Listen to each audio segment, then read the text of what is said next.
Welcome to this little video about executive decision making.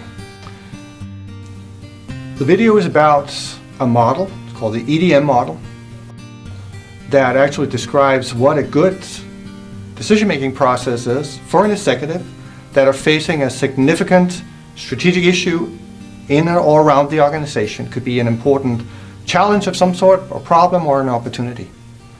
Now, why have we made a video and why have we made a model about this? Well, if we look at the different types of decisions or strategic significant decisions an executive, a top executive of an organization take, we actually see over time that there's many different of these decisions that are not optimal, that give problems in an organization, which leads to less or no value add or negative value add.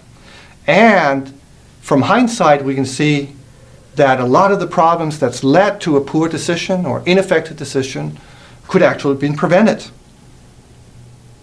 So, based on that insight, and because most decision-making models are not made for executives, they are made for general decision-making, there's not really a strong decision-making model in place that can actually handle and remove most of the classical problems that executives face when they do significant decisions that impacts the value creation of their organization or their company.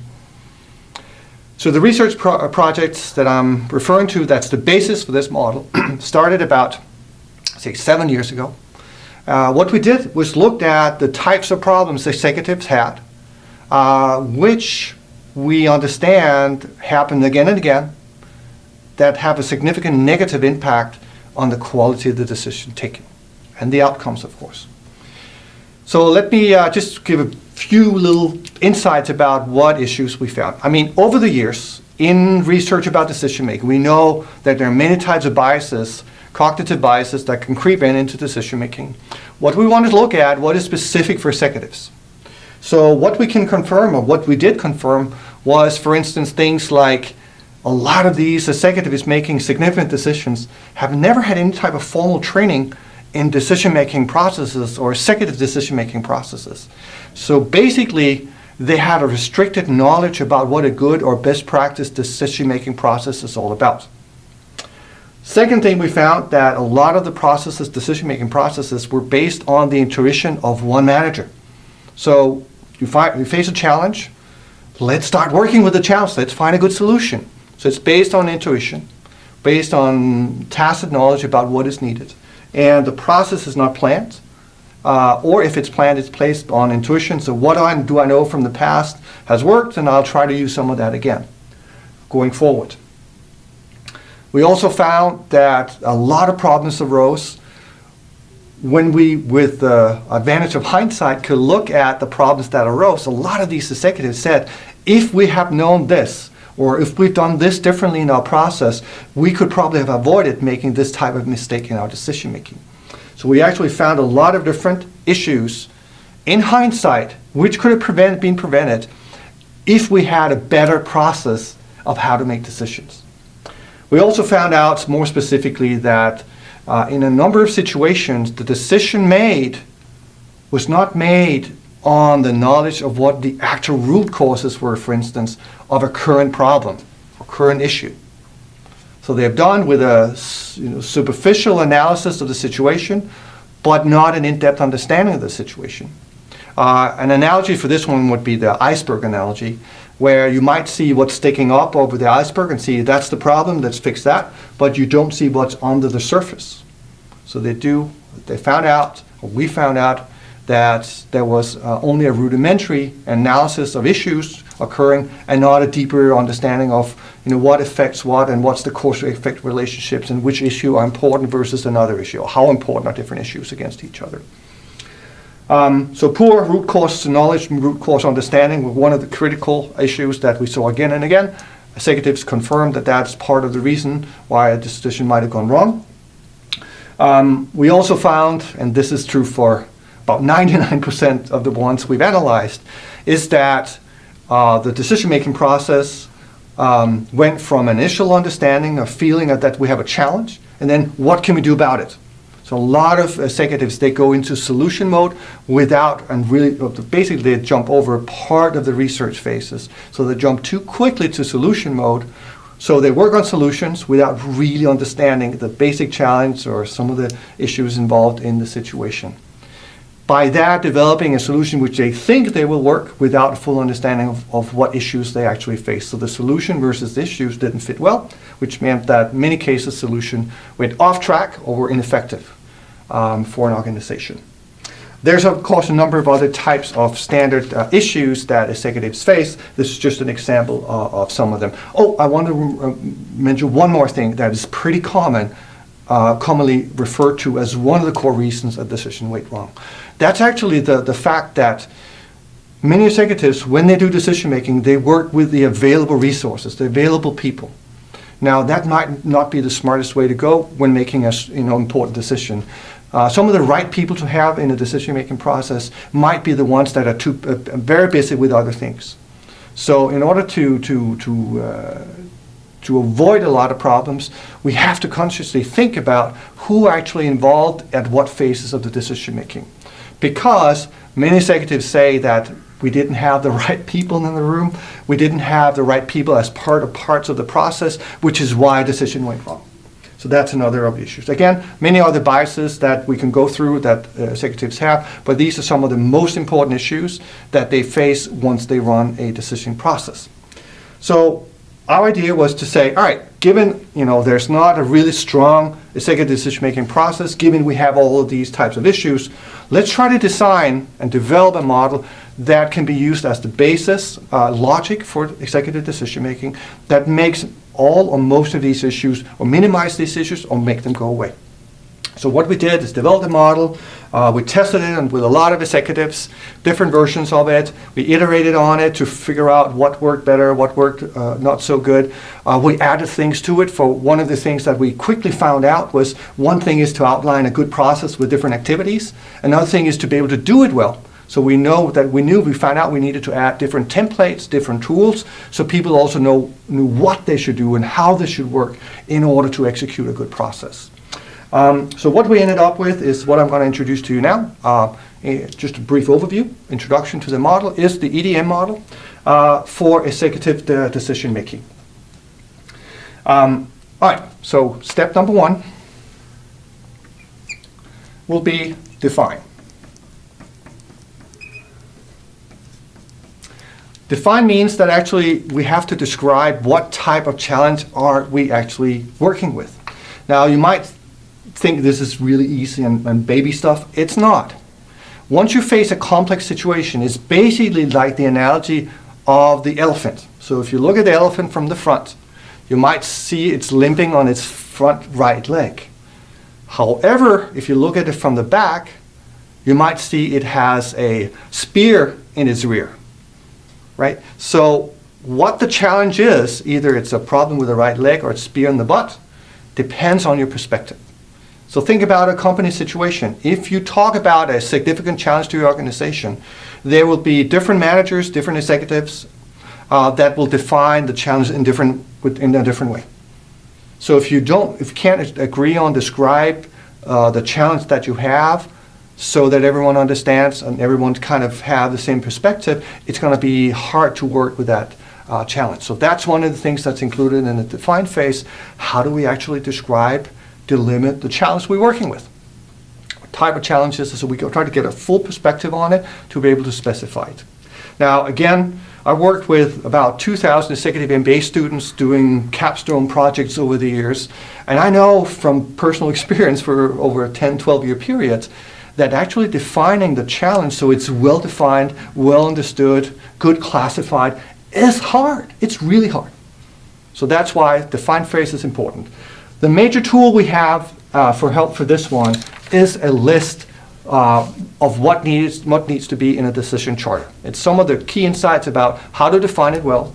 Won't go through all of it here. I'll just mention a few things from the list. So first of all, you need to consciously decide who's going to be part of the decision making and what role will they have in the decision making, what impact might they have on the decision making that you take.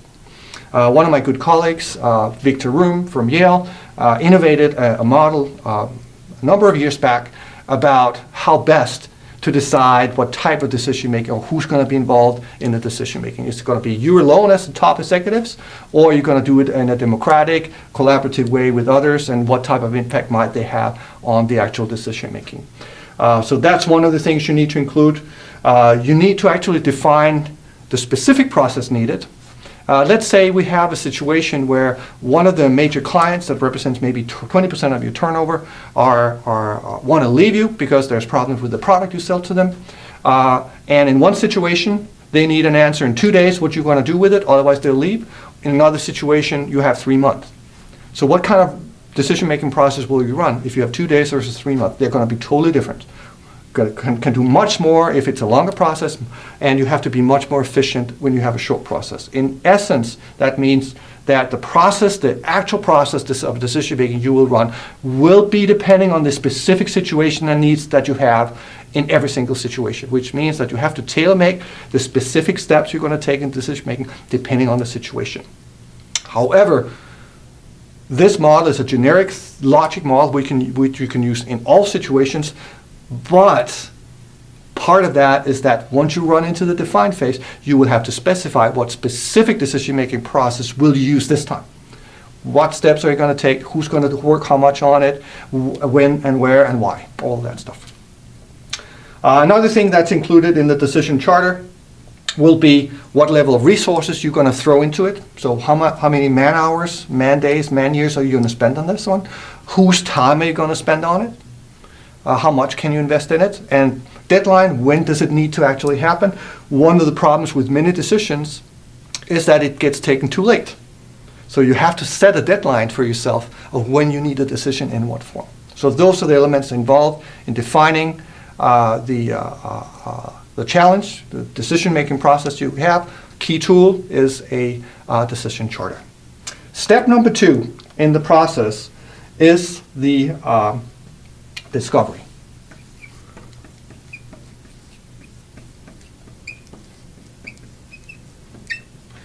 Discovery means 2 things. First of all, deciding what information is need to have information that you want to have before you can safely make a sound decision.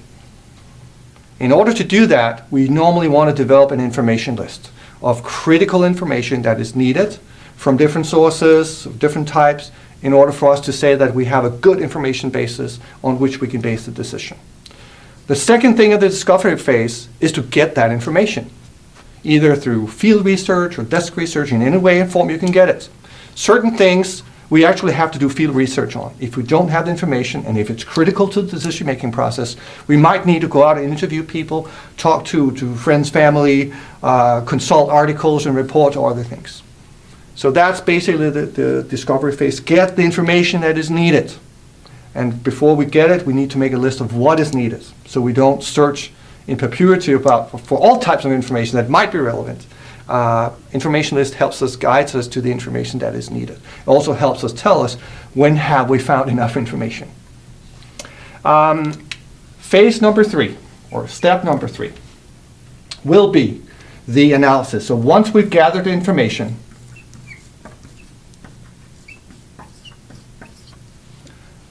we will have to analyze that information. And how do we analyze it? Well, we analyze this in such a way that we can identify the different issues in the situation, in the challenge, within the problem area or opportunity area. So we want to unveil as many types of issues, things that are going on that we need to deal with as possible. So the analysis is looking at the information, drawing insights about, what are the consequences of the current situation. So that might be financial issues. So because of it's like this, we're losing money, we're losing employees, other things. We're looking at the causes. So what causes this? What has caused the situation to arise? What drives the situation? So many types of issues we can unveil. You might know them as problems and opportunities, strengths or weaknesses. You might know them as cause and consequences, cause effects. You might know them as mediating and moderating factors, or you might know them as direct or indirect issues. So all of these issues need to be unveiled, and we have to figure out what they are, what is going on in the current situation. After the analysis are done, we know we have a good overview of the issues, then we know the analysis is done. So we know the situation, we know what's going on. Phase number 4 will then be the diagnosis. We might have found a lot of different issues. Often we do. We often found 10, 15, 20 issues. However, we need to figure out which of all of these problems we might have are we going to start working with. What is crucial to our core challenge and what is not so crucial. If we have symptoms of a problem, we don't want to just treat a symptom often. We want to treat and find the root cause and remove that one. So we will be looking at the different issues we have. We want to prioritize them in different ways in order to figure out what are the critical, success-critical issues we need to solve first and why. So the diagnosis is basically like a doctor. We actually need to choose what specific issue, or issues, could be two maybe, to solve first in order to fix the overall challenge. So we're choosing the issues that we need.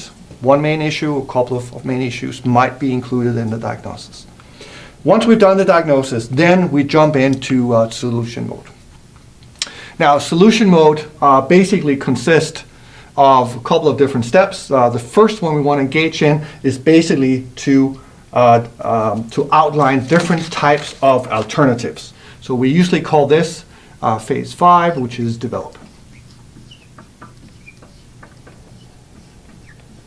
So the development phase consists of outlining different alternatives that could lead us to a good solution. Analogy for development phase will be there are different roads to Rome. Right? So which different roads could we take to Rome? Some might be shorter, some might be quicker, some might be more scenic. So there are different routes to consider taking. In this situation, also in a critical business situation, there will be different types of options we could potentially take in order to get to the solution that we're looking for to solve the challenge that we have, either a problem or opportunity we want to remove, which is significant to the organization. Now, part of development, in order to do that well, one of the critical issues is a sufficiently broad and detailed description of what we could do. So some of the issues that arise when executives, based on their intuition, develop different opportunities is basically they try to outline an opportunity that's just a strategic direction. So let's say one of our subsidiaries in France is not working well. One of the issues would be, or one of the solutions could be, let's fire the guy that's the CEO and let's hire a new one. That's it. That's not a good enough description of a solution. We need to get more meat on the bone, which means that a good solution actually contains a strategic direction. It contains what tactical decisions are needed in order for this solution to work, and what are the core activities or core actions that needs to happen for this to succeed. So in that sense, we typically use a solution tree, a template that guides us to a reasonable description of the different alternatives. One of the problems we also see with executives when they develop options, they're not mutually exclusive. They're complementary, which is basically not a good alternative solution, then it's just a potential opportunity we could do. So we also want to make sure that once we describe good solutions, that they are mutually exclusive. And then another key principle for doing a good development of options is, do we actually know other companies that's been in the same situation with the same challenge, what they have done and what have worked well for them and what haven't worked well for them? Do we know anything about good practices or best practices in dealing with this type of challenge? Now, if we have information about it, how do we then include that in what we're looking at? The first question is, of course, do we at all know about this one? And we should. So in order to develop good alternative solutions, we should leverage other people's experiences and knowledge about what is a good or great solution and what is not so good a solution. So we don't do the same mistakes as they've done, or we take their successful learnings and consider them when we consider what options we should consider. So those are some of the core principles about how to do development of options in a good way. So the next step will then be to evaluate.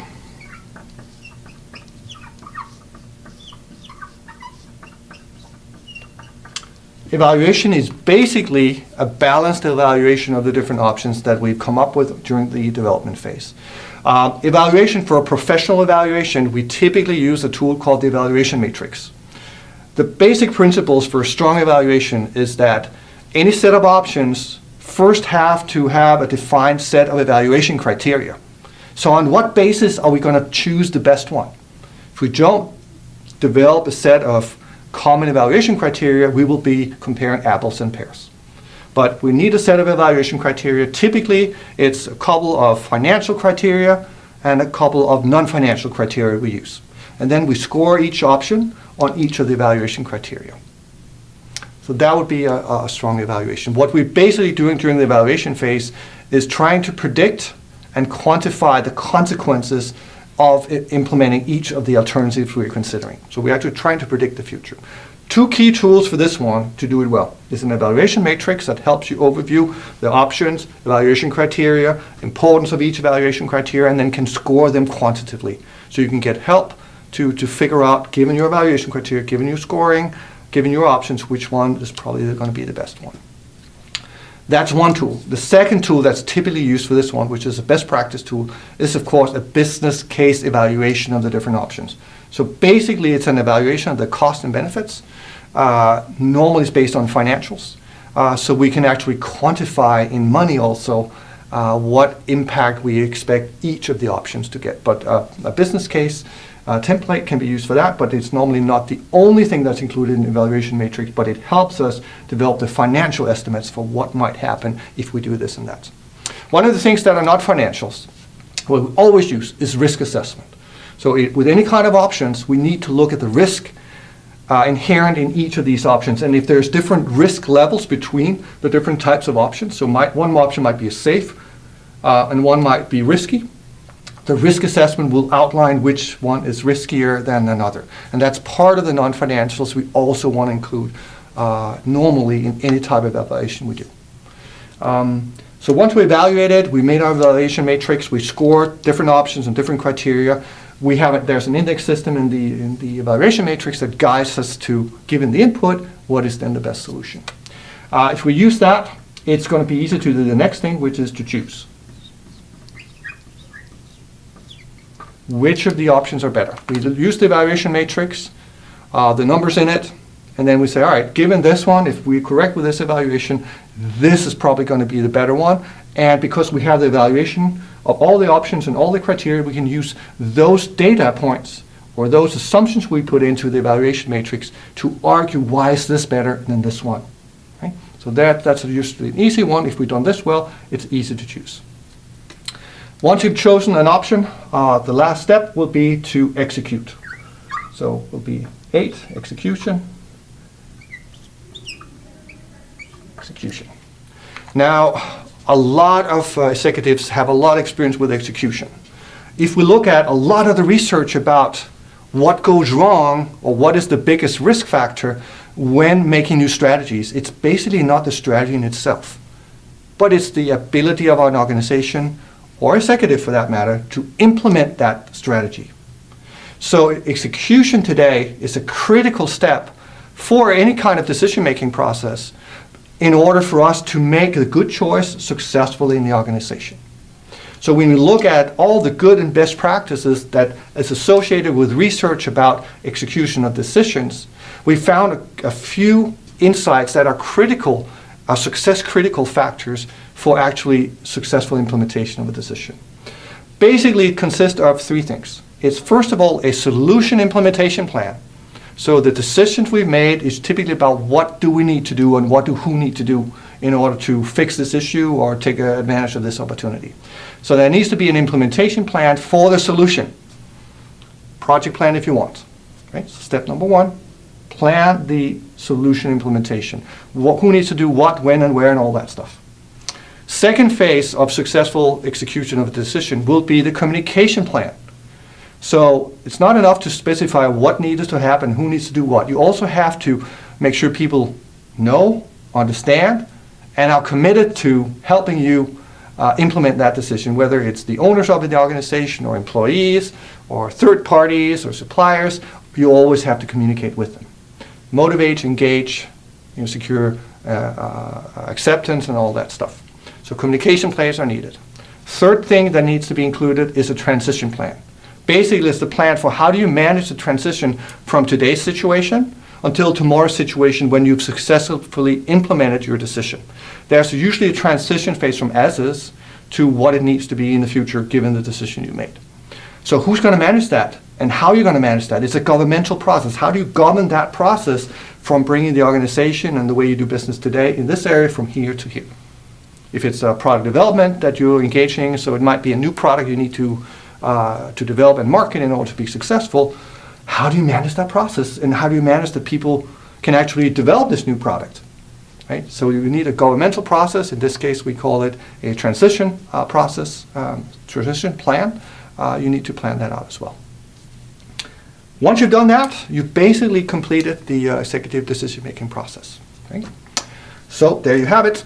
Consists of these 8 phases: define the challenge, make the decision charter, make an information list and find all the relevant information needed that you need in order to make a good decision, analyze the situation to unveil all the issues, that's opportunities and problems that are going on in the situation, diagnose, look at all the issues, pick out the right key issues to focus on first that you need to deal with now in order to solve your challenge, develop a set of goods, hopefully good or best practice solutions to consider, evaluate them, define a set of evaluation criteria, score each of the options on these evaluation criteria to figure out in a balanced way based on financial and non-financial criteria which one is the better option, choose it, argue it, and then make a decision execution plan that includes a solution implementation plan, communication plan, and transition plan. Now, again, resume, just a short overview of why we've done this. Well, we know that executives get a lot of problems of actually making a successful decision. They repeat the same type of problems. The problems were, for instance, knowledge about a good formal training in a decision-making process, using too much intuition, always discovering problems after the fact in hindsight, and being able to see, if I just wish we've done this instead of this because then we'd have avoided this issue. We have problems with poor root cause understanding and root cause knowledge. We have problems with going too fast into solution mode. We have problems with not engaging the right people at the right time in the process. So a number of these issues. What can remove these issues? Well, it's a structured decision-making process using a few sets of core principles and core templates and tools in order to avoid many of these issues. And the result, if you follow the process, then we can see that we get consistently better, more effective decisions, higher value out of the decisions and the resources involved in the decision-making. We see much more motivated and committed stakeholders, employees, and owners into implementing and accepting the decision. And we see also more optimal use of resources. So basically, that's it. That's the introduction to the EDM model. If you want to know more about the model, I can, of course, recommend the newly published book, which is called Executive Decision-Making. It looks like this. You can buy it online or at Amazon, other places. So strongly recommend that. If you need more than read about it, so you know about it, if you need to be able to do it well, I strongly recommend you to get some training in formal training in executive decision making, either in an MBA program that includes this one in their capstone project or preparation, or of course you can also reach out to me in my organization and we can also set up a training situation for that. I will also recommend one other thing. So once you do larger discovery phases where you need strong information, quantitative information using big data, we go and spend a lot of time on actually finding the right information, using the data available. And when we engage in that process, we need to keep a special focus on unveiling insights through use of data, different types of information. When we do that, I can strongly recommend this book, Research Methods for Businesses. We specify a number of the principles that are used to with statistics and scientific methods, unveil some of the most important and hidden information that's found into the information systems that most companies have available. Now, if you're an MBA student looking at this video, Capstone project, this is perfect for a capstone project. If you need help for case studies, general logic here fits well. However, I've written a book that is more specific to case studies. So in case you want to have a quicker insight, this is smaller, about how to do case studies well based on this type of logic, I will recommend my book called the Case Methods, which is have certain elements of the big book, but caters specifically to how to do good, strong case studies. So there you have it, the EDM model, shortly explained.